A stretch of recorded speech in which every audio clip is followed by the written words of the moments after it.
As you come in, guys, share the program and say I share. Everybody put it on a page and say I share, because this program here tonight,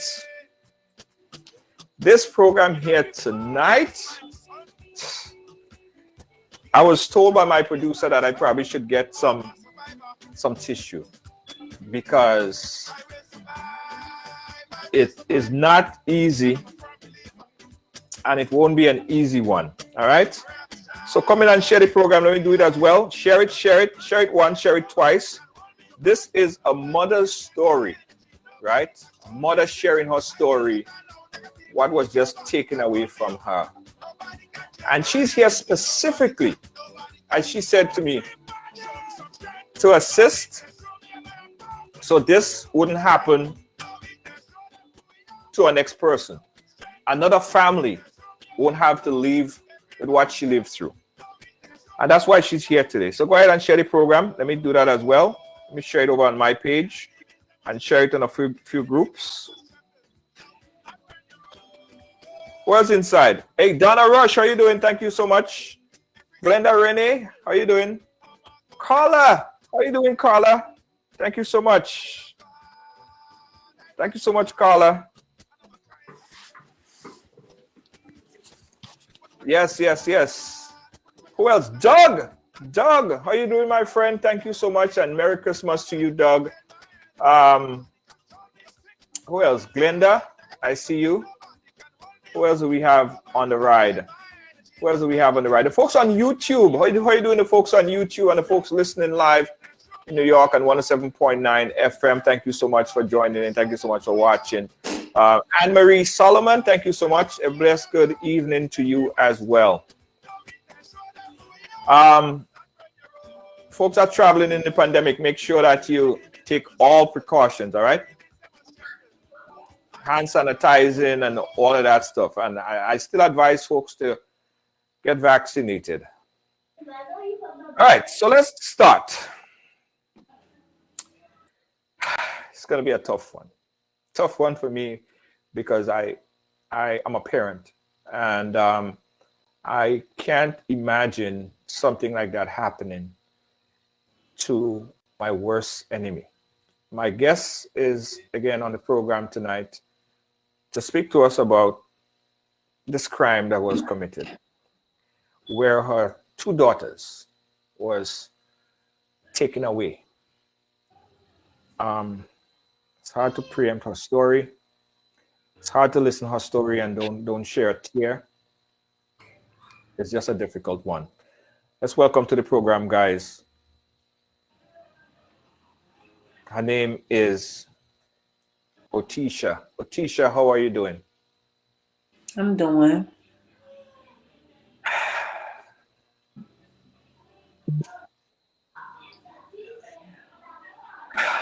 All right. Let me play a clip, guys, just to bring you up to speed on the story. Check this out. Starting off with disturbing news out of Lexington County. That's right, Darcy, and I'm Andrea Mock. Very sad update now from officials in Lexington County. We'll tell you what we know. 3 people are dead after a shooting earlier today. Now, the Sheriff's Department did confirm that the suspected gunman was, in fact, found dead from a self-inflicted gunshot wound in his parked car in Richland County later today. Now, no word on how he was connected to the victims. The victims were sisters in Lexington County. The coroner there has now identified the victims as 20-year-old Jamie Green and 25-year-old Jasmine Green. The shooting happened this morning at a home in the 200 block of Woodcote Drive, right near Highway 321 in Gaston. Detectives spoke with neighbors near the home who reported hearing gunshots early this morning at about 9 o'clock. The Sheriff's Department is continuing to investigate tonight. All right. So this is a story. And you guys don't know. Otisha, again, welcome to the program. How are you doing today? How was your day? How was your day today, Otisha? It was sad, as usual. Yeah. lonely, depressing.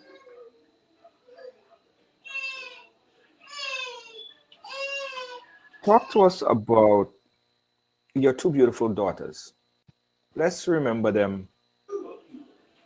Let's talk about Um, them growing up and just let's reminisce a little bit about your two beautiful daughters. Tell us their names.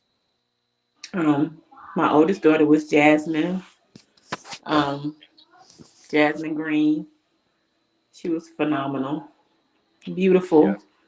She was 25 years old. She had two children, Grayson and Major. She was a wonderful mother. Her whole world revolved around her children. She was like, I have six children, and that was like my sweetest child. She was so sweet. She did anything I asked her to do.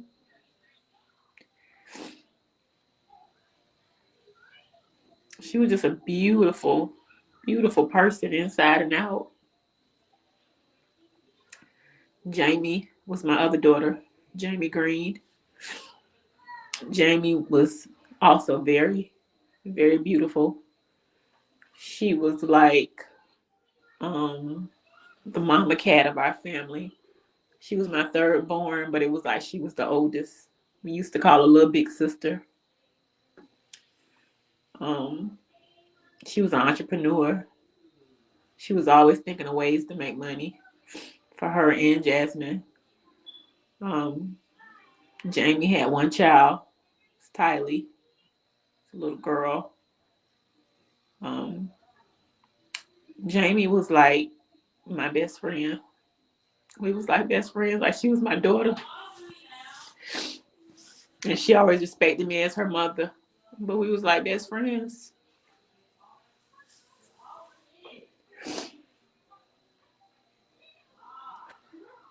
Anything that went on with our family, like Jamie handled it. And she was only 20 years old.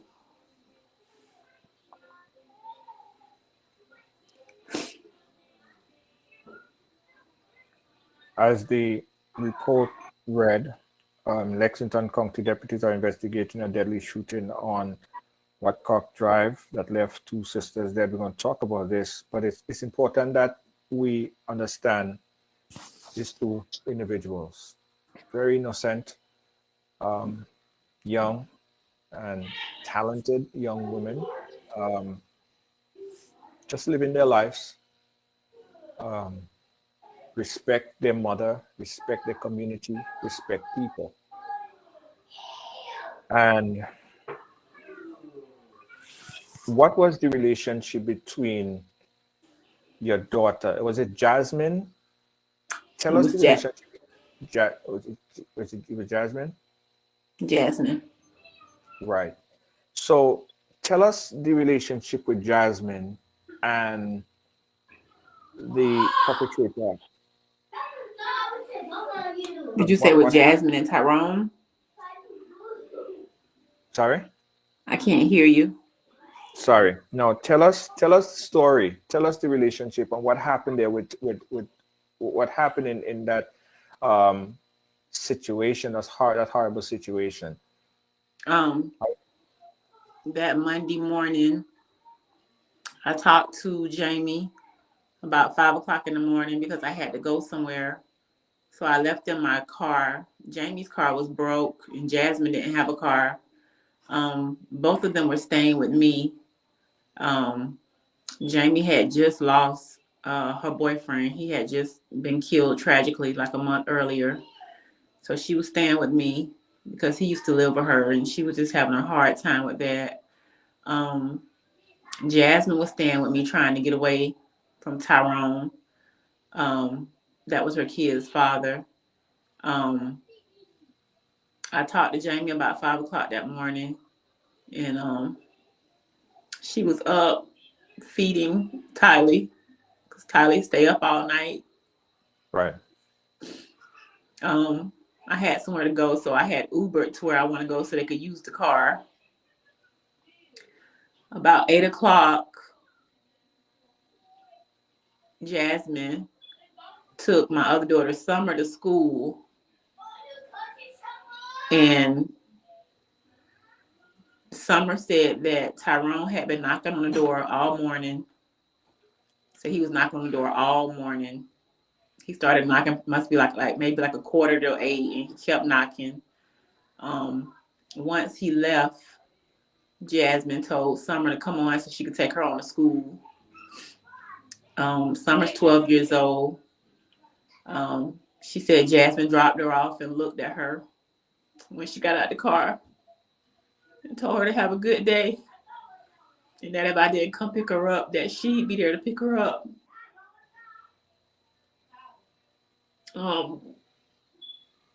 My daughter, Lateria, she said that Jamie called her about maybe like 9:10 and said Jamie was hollering in the phone saying that Jasmine and Tyrone were in the house fighting and arguing. And Lateria said that on the phone, she heard Jamie ask Tyrone what was he doing in the house, because I didn't want him in my house. He had came round by my bedroom. I guess he was trying to see whether I was home or not, because he couldn't figure out whether I was home because my car was there, but he didn't see me. So I guess he came around by my bedroom to see was I home. But when he went around there, Jamie was in there. And Lateria said, she was like, "What are you doing in here? My mama don't want you in here. Get out of her house." And Jamie and Jasmine were telling him to get out. All of them started arguing. And Lateria said the phone started going crazy. And then it hung up.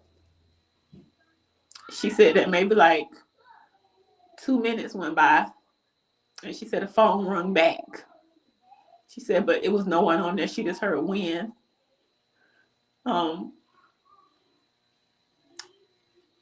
My neighbor said that when I looked at her Ring camera, you could see Jasmine and Tyrone in the yard. And Jasmine was telling Tyrone to leave. She was going in the house to go to sleep. You could see him going back to the car and getting some type of bag. And then at one point he came back out, and him and Jasmine were back in the yard arguing. And then he went in the house without Jasmine.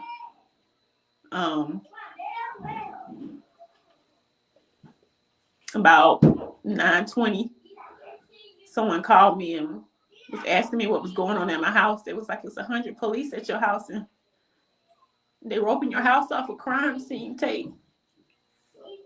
What you doing? So I sped to my house. I got there about like 9:30, 9:35, 9:40, something like that. They were laid out in the yard. He had shot Jasmine one time, and he shot Jamie multiple times.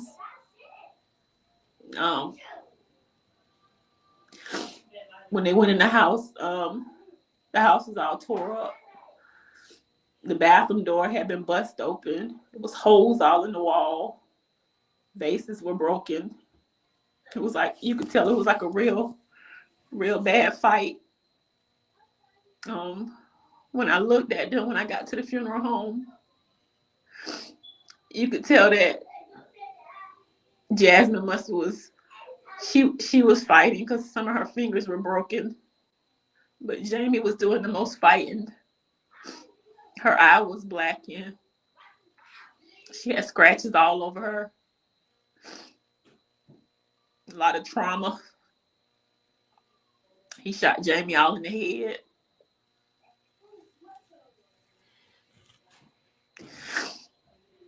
My neighbor across the street heard the gunshots. So he called his mom because she had just left. He's nothing but like 18 years old.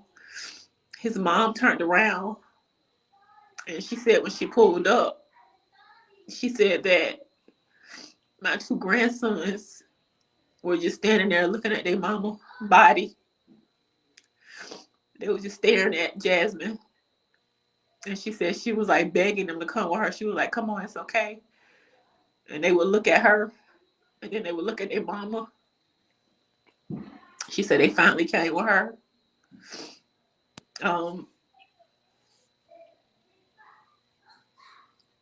I just can't believe it happened. Like we've been putting up with Tyrone mess for years. For years. After he killed my daughters, he went to his aunt's house, and the aunt said his face was all scratched up. He had a big knot upside his head. He said he had got into it with Jasmine and Jamie. And he shot him.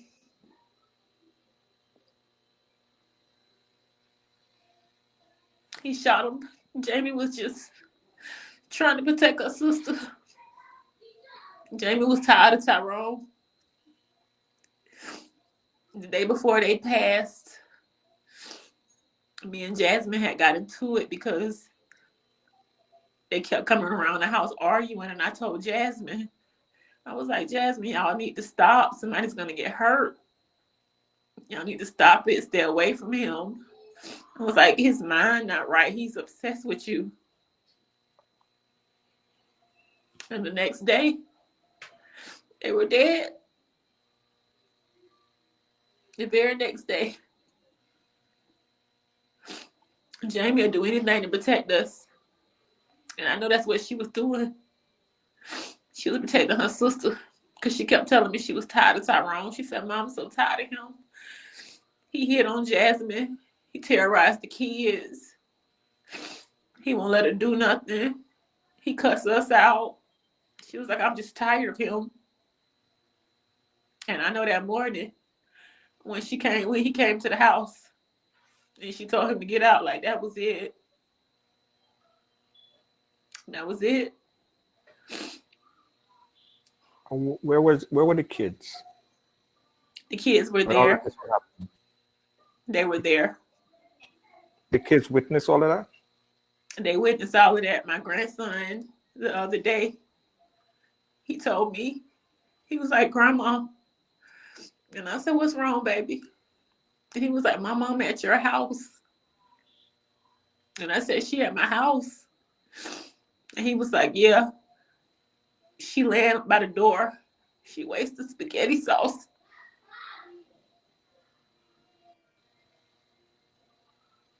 And she won't get up.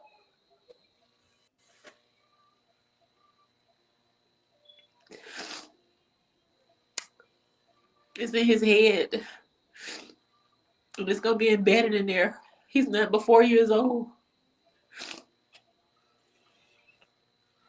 I want to touch a little bit on the therapy and what the kid's going to need.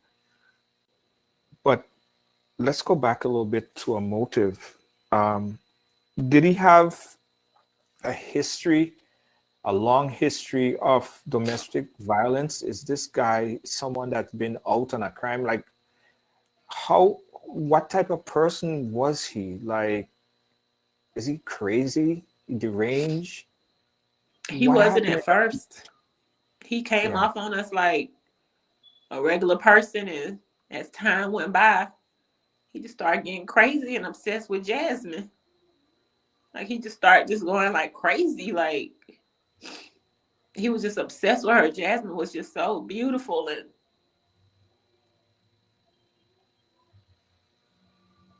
he turned into a monster.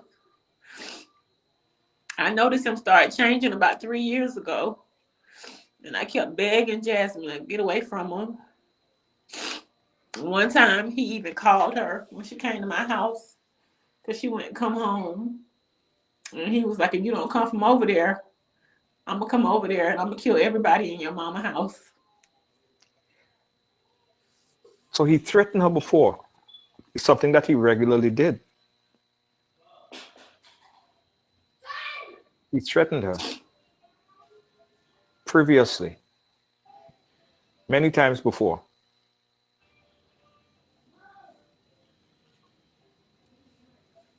And I guess she didn't see that as a red flag, but that's... Let's talk about the instances of domestic violence, right? How close was you and Jasmine as far as talking about relationship? Did she ever come to you before and confide in you in situations that he would have had altercations and things that you've done to her in the past? Did you guys have that type of communication?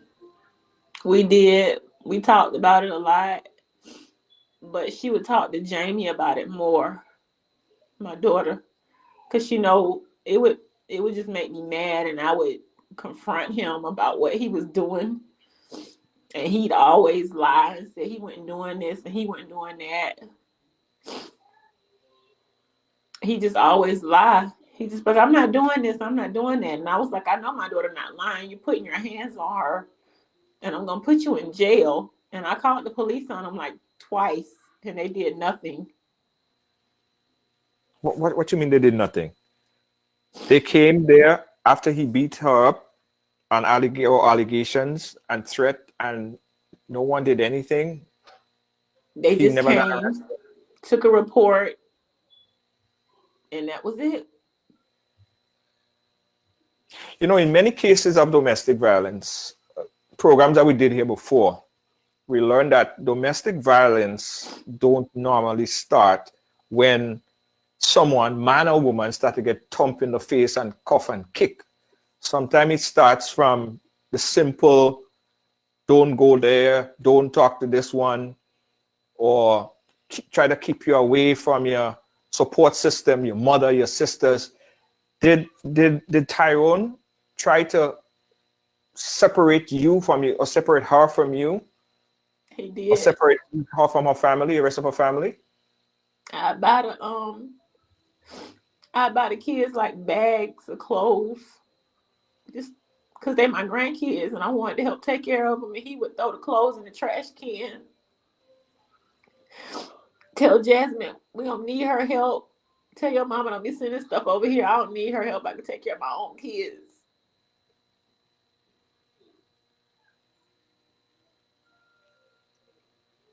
Yeah. And the reason, one of the reasons why it's important that you guys watching this program, and it's heavy and it's sad and it's difficult to watch. It's difficult to understand. How could somebody be so, how could that person be so demonic, right? But we're seeing a lot of this happening far too frequently. And oftentimes, the red flags are not being noticed. The red flags sometimes are being ignored. And I know in retrospect, mom is looking back at this and mom is probably saying, if I just did this, and if I just did that, and if I just said this, or if I just said that, probably she would have been here today. Mom, what are some of the hardest reality or the harshest reality to deal with when thinking about this situation?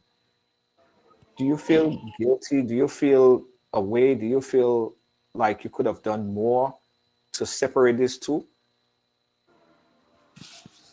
I just feel like how did this get so out of hand? Like,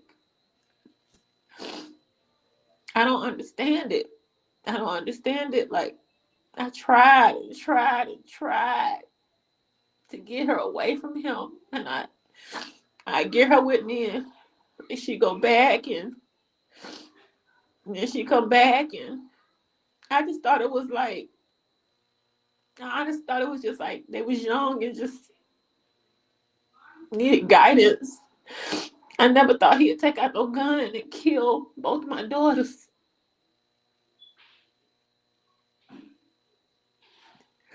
Yes. I never in a million years thought he would do that. Yes. And Mohava saying that so many what if, but you cannot leave feeling responsible. You did all that you could do from the outside. You did everything that you could have possibly done. I guess no one would have expected, including yourself, that you would have come to this reality. In terms of domestic violence situation, I know you wanted to talk about this stuff because it's therapeutic and it would help. What are some of the things that women and men that are watching right now could learn from a situation like this? Again, you're here specifically, as you said, so that this situation don't happen to somebody else. What are some of the takeaway, some of the things that we could look for or look at in a person's behavior? The signs, like when I look back now, the signs right there. Like he was just trying to control Jasmine. He didn't want Jasmine to go nowhere. Everywhere she went, he would show up. The kids always acted scared. Like my grandkids, and I'm so ashamed to say it, but they're so happy now. They happy. Because they was being tormented at home by their daddy and all that hollering and screaming and fighting. And they happy. They ask me about their mama, but they don't say nothing about their daddy. But the signs are there. They want to control you. They want to control your mind. They don't want you around people. And they hate the most people who care about you. And that's why I say he shot Jamie so many times, because Jamie stood up for Jasmine and she was tired of him. That's why he shot her so many times. The abuser usually hates the person who's protecting you. And I don't care what nobody say. He was looking for me too to shoot me because he hated me. He hated me and Jasmine bond. He hated the love I had for her, the love she had for me. He just hated it because he didn't know what love was. And when he found it in Jasmine, and she didn't want to be bothered with him no more because he was so abusive, he couldn't take that.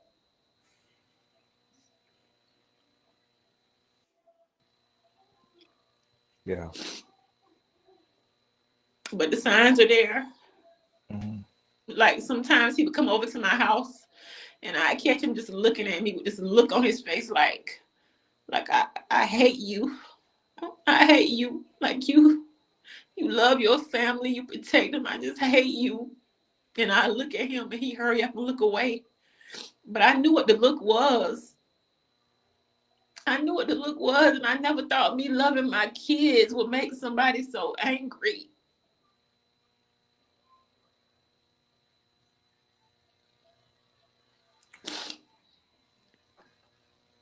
What kind of, and I know you may not know, or if you do, you could share it with us. What kind of home did he grow up in? Did he have a mother, a father, a family that he lived with that he could confide in? Where? Talk a little bit about this guy. One of my old coworkers who did his hair, because he had like the twist in his hair. She came to visit me, and she was like, "I can't believe this," and I was like, "I can't believe it either." And she was like, "No, I'm serious," because she was like, "He used to talk so good about y'all," and I was like, "Are you serious?" And she said, "Yeah." She said he used to just talk about how much you love your kids and stuff, and just brag on your family. She said the only bad thing he ever told me was how when he was little, his mom would abuse him because he didn't look like his daddy. No, because he looked so much like his daddy, and his dad didn't want his mom, so she'd abuse him.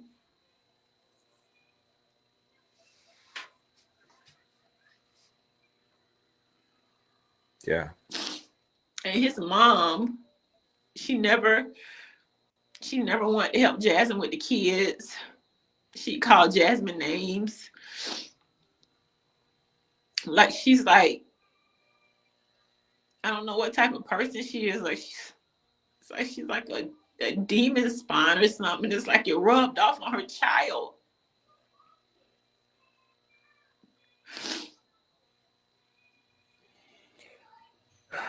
You know, in every instant we see this every time, right? And there is a saying that hurt people. And I think that even if you look deep into this guy, as you said, his life of being abused is, well, we don't know what else happened to him in his life, and we don't want to suspect it. But it seems as if he was jealous of the good love and good family that his girls had, and somehow jealous. That's why he hated you for being so loving to them. And I do whatever. I would ask him how he was doing and try to talk to him, and he just always hated me. And I tried to welcome him in our family, and because I knew he was my grandkids' father, and he just didn't like our togetherness. It was like foreign to him. Like he didn't know how to adapt to it. Yeah. He was scared to be alone. He probably of finally pulling away. Folks, we say this here all the time, right? That we all sometimes see situations when it starts, like from small, and we sometimes ignore the warning signs. But the warning signs start off. I reiterate that again. Got this from a very good friend psychologist. From the minute time someone trying to control your day-to-day behavior, want to control the people that you talk to, want to control as simple as the clothes that you wear, you have to be you just have to start putting your antennas up. We've heard a lot of instances where it started that way, and in the next 2 months, it's kick and tough and thump you're getting in your face. So we need to not ignore these warning signs, but see it and nip it in the bud. But oftentimes, when women and men as well are in this type of relationship, the most difficult thing is to get away from the relationship. Did she ever spoke to you and or her sister and articulated her need to, or her thought of getting out of the relationship? Did she ever utter those words?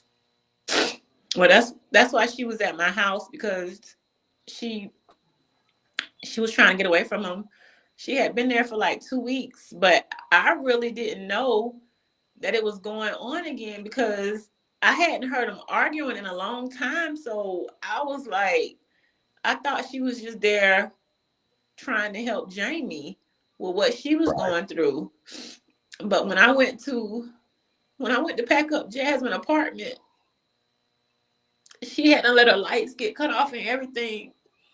Like, she hadn't told Jamie and Latoya she wasn't going back home as long as he was there. She was going to stay with me till he left. And I just didn't know what was going on at that point,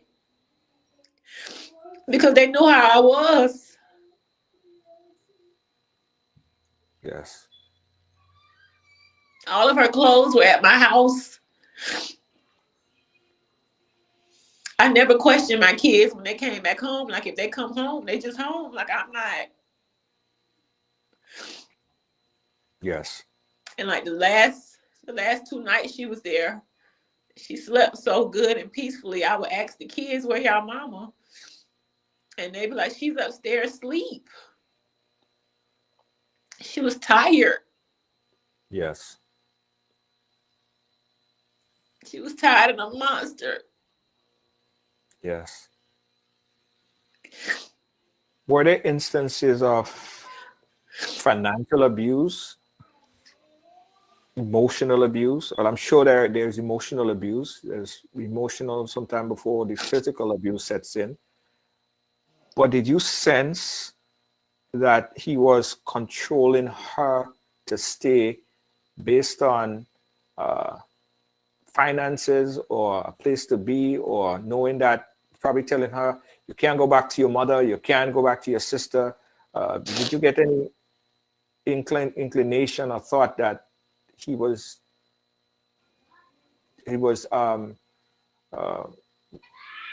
sort of financially abusing her? He knew that whatever was going on with them, like if it was concerning bills or anything, or like I would take up the slack, because I'll never see my kids or my grandkids going without. So like if a bill need paid or something like that and Jasmine asked me to do it, I was gonna do it. Because I always wanted to help my kids. They was young. They were not but in their 20s going through life. Just wanted to help them. Yeah.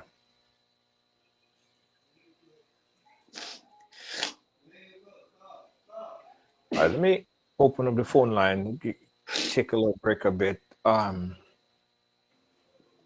Just for anyone to that wants to call in.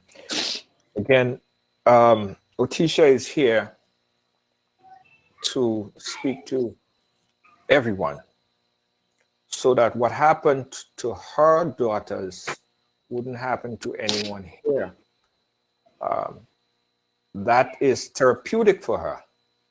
She feel that by speaking about it is going to help people, and I applaud you for building the courage, because believe it or not, this didn't happen a year ago. This didn't happen 2 years ago in November. So this is pretty fresh. So even I spoke to my producer earlier today, and I was telling her, I said, do you think that she could handle, speaking about it? And I even spoke to you, and I asked you the same question, and you wanted to do this. And again, I applaud you, because I think that as much as you're helping people, you're also helping yourself getting all of this out. So I want to feed back into you some strength. So I want some folks to call in right now. This is the number, 718-701-5720. Let's pour back some strength into Otisha, because she went through this stuff. This happened November. This happened a month or so ago.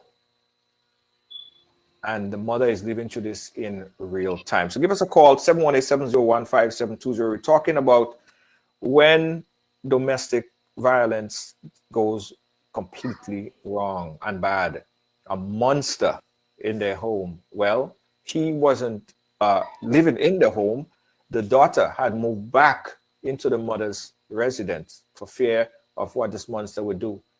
Her sister, who's always been protecting her, the news report was that he came in with an altercation, shot the daughter in the head, and he shot her sister multiple times. Worst case about it is, it was all done in front of the kids. The kids witnessed it. And this is a harsh and sad reality, because the kids will never forget this for as long as they live. This is a terrifying and terrible fact of the matter. All right. The mother, as you can see, is terrified about it, but she built the strength to come on this program to share it with you guys. So give her a call, please. I'm begging for the folks that's watching. I know it's hard to watch, and some people who actually been through domestic violence situations before, who wants to speak about it, because it's all about each one help one. Give us a call and let's talk about it. So you are basically helping the next sister or the next brother behind you. All right. While we wait on the call, Otisha, how are the kids today? Do they act different? Do they? You see anything that you could tell that they psychologically affecting them because of what they saw?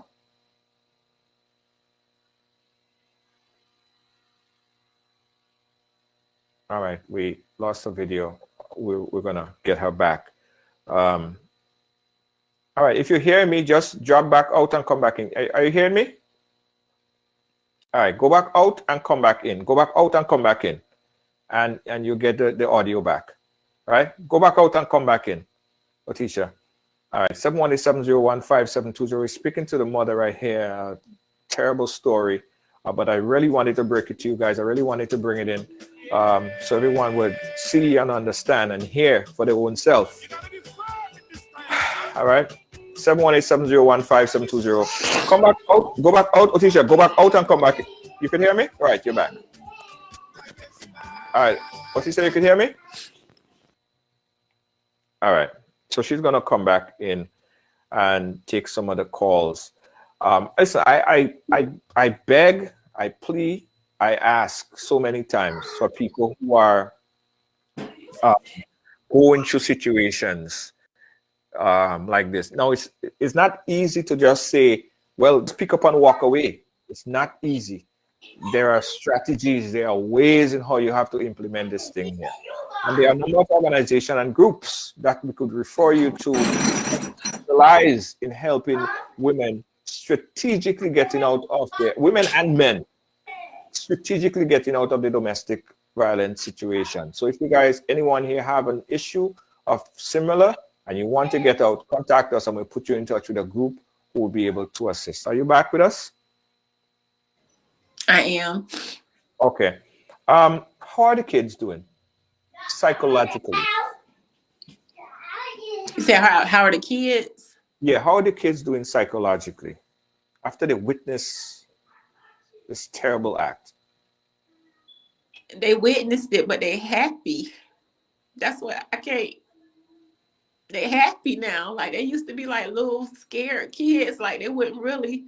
They just cling to their mom all the time. They always had like a scared look on their face, and I'd always ask them, "Are they okay?" They look at me with like little teary eyes all the time, and they just always look scared. They didn't act like little kids, but Right. now they do. They ask for their mama, and I tell them their mama went to heaven. They never ask for their daddy. They don't say nothing about them. And my youngest daughter, my 1-year-old granddaughter, she whined all day and night asking for her mama. Because she's only one. She don't understand. She was asleep when it happened. She was asleep during the whole thing. The police went in the house and got her out of the bed and brought her to me. Yes.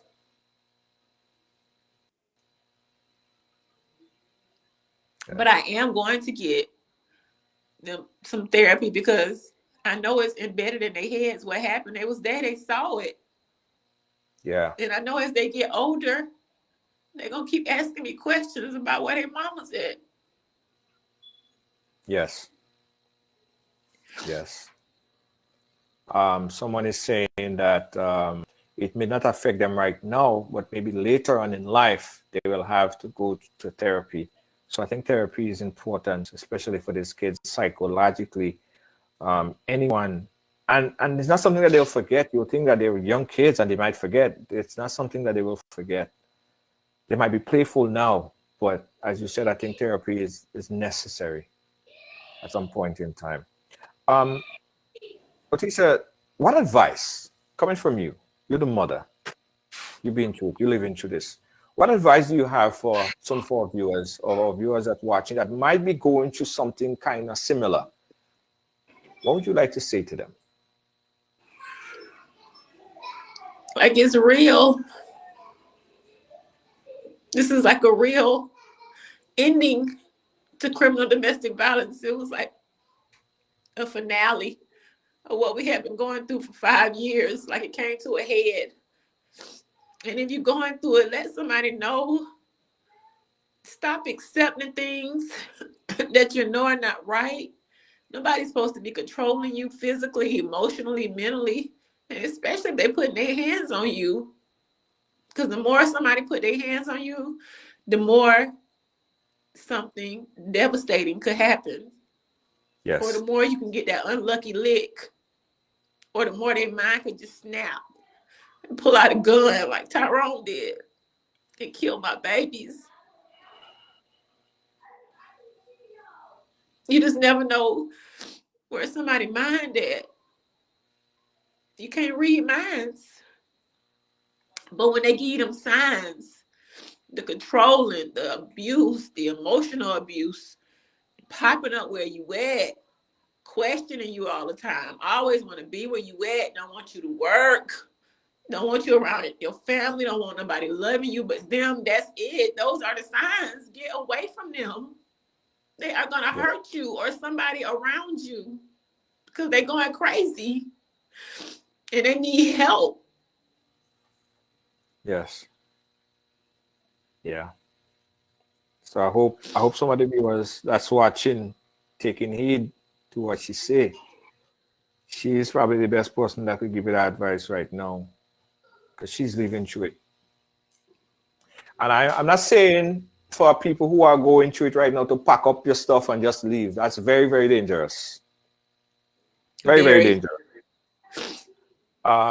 And you don't want to tell the person or confront the person and let them know that you're going to leave either, because that's dangerous as well. So there are strategies. There are people who are specifically able to deal with situations like that. So if anyone is in a domestic situation and you are seeing it happening, it's transposing, it's getting into that phase where you already passed the phase of you can't wear this, you can't do this, you can't talk to this. Stop talking to your mother. Stop talking to your sister. Your sister don't like you. That's why your mother don't like you. If this song familiar to you guys, if this song familiar to anyone, man as well as woman, be very wary because you may be in the start of something very, very dangerous. You might be in the start, so you have to nip it in the butt. Nip it in the butt, and it's important to nip it in the butt because if you just prolong it and let it continue, it will continue. It will continue. It will continue, and it will continue. This is a sad and harsh end to a situation, a story, young life taken too soon. And mom, you don't have to feel guilty about this because you did everything that you could have done. You did everything that you could have done. And you will be forever blessed for being a mom. But you could not have saved them at this time. This monster,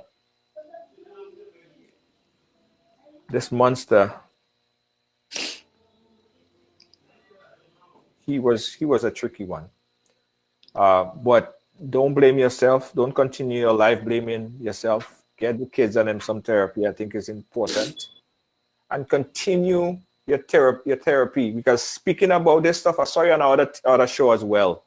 And I think that it was good. And I think that it is good that you speak, that you share these stories.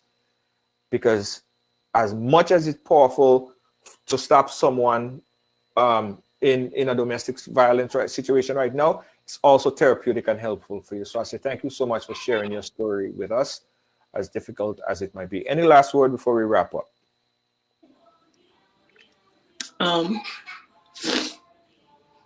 You told me the same thing my son said. We were talking the other day, and I told him I just feel so guilty about what happened. And my son is only 17 years old, and he said, "Mama, you did everything you could do." He said, and he backdoored us. He tricked us. He tricked us. Yeah. He was a monster. He tricked us, Mama. He said, "Don't you ever think you did nothing wrong." That's right. That's right. You didn't do anything wrong. You didn't do anything wrong, Mom. And my heart is with you and the children, the family. It's a terrible, terrible, terrible, terrible, terrible, tragic loss. And I pray that you guys stay together and get through this together. And you have all of our support here. on the Ride Along team. We have folks here that could, if you need to speak with, we do have folks on staff that you can talk with at any point in time. But know that you have people here that are here for you, right? If you need someone to speak to at any time, we are open air. Mom, we appreciate you coming and chat with us. You save a lot of people today. I know it. People that's watching right now, women that are watching, they probably sitting there and they be like, you know what? I need to do something about my situation. Some people sitting there right now, I could bet you, watching this program or will watch this program on the replay, and they'll say, you know what? I saw this lady on Ride Along and she was so tearful and she expressed her story of what happened to her, how her situation gradually changed from being a sweetheart, from not so sweet, and then being a monster. The transformation of an individual. And if you, in the primitive stage, nip it in the butt, because there are warning signs, those are red flags. Don't ignore those red flags. Mom, we thank you again, and we'll keep in touch. We appreciate you, and have a great night. Thank you again. Thank you so much. Thank you. All right. Come on. All right. Yeah, guys. You see that's why we say here and Ride Along, right? That everyone have a story to tell. Everyone have a story to tell. That was our mantra from day one. Because we believe when someone share their story, when someone speak about their experience, you wouldn't believe how much people behind them that they helped. Someone just text me. And they say, thank you so much for doing this program. They are in a situation where they need to get out of, and they need advice as how to get out of the situation. They're in a financial and emotional abusive state right now. And he hasn't gotten into the physical as yet. But she expressed that she's been threatened about physical disabilities that could happen to her. And how if she ever planned to leave him, he would do whatever he can to make sure that no other person ever like her. Well, that's a serious threat. And we're gonna get this person someone to speak to. But guys, we say it a lot here. Sharing your stories help others. Everyone have a story to tell. Thank you so much for watching. Thank you so much for sharing. Thank you so much for caring. That's why we're here. We urge everyone to be a good friend. And you have to be a friend. You have to be a friend, the best friend, like how you would want someone. You have to be the best friend, the better friend. Right? You have to be there to listen. You have to be there to just listen. Sometimes that's all people need sometimes, just a listening ear. They don't need no money. They don't need nothing else. Some people just want a listening ear. And that could save a whole lot of lives. Thank you guys again on behalf of our producer, Lois JJ. Our moderator, Kibbs, Deanne Fraser, and Gail. We say thank you guys so much. Thanks for watching. I'll catch you guys again tomorrow right here on Ride Along Live, where everyone, we do mean it when we say everyone have a story to tell. Good night.